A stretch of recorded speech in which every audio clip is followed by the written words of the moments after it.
average Iowa graduate from a four-year college comes out with nearly $30,000 in debt.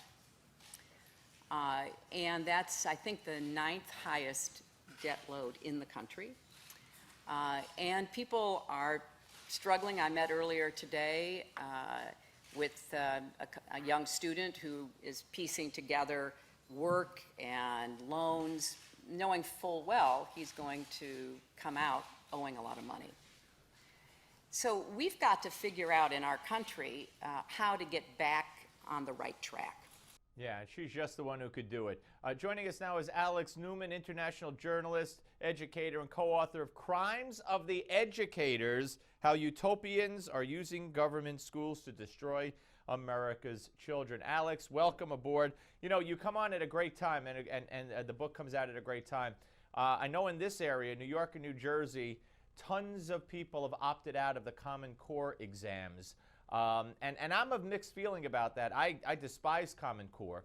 But a lot of people are opting out at the urging of the teachers' unions because the teachers don't want to be judged on the results of a test. So you know, if they're for opting out, I have mixed feelings. But schools are awful for the most part, and I went to public schools in New York when they were still good. How do we go back to where we were?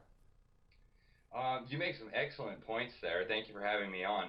I think the biggest problem is that people need to understand the schools, what they're doing is literally by design. They're producing you know, millions of illiterates. They're bilking the taxpayers out of billions of dollars.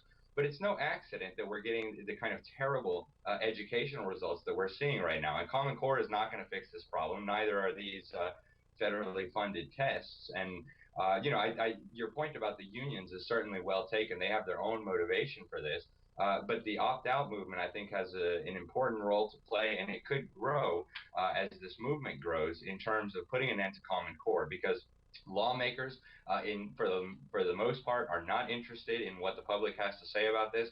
I mean, this isn't a partisan issue anymore. The American people are furious about Common Core, and opting out of these standardized tests that the Obama administration has foisted on the country is really one of the only ways people feel that their voice is being heard. And they don't want the federal government gathering all this data on their children. And so this is kind of like a last resort. But the problem is really systemic. The schools were designed to do what they're doing right now, and we show that in the book.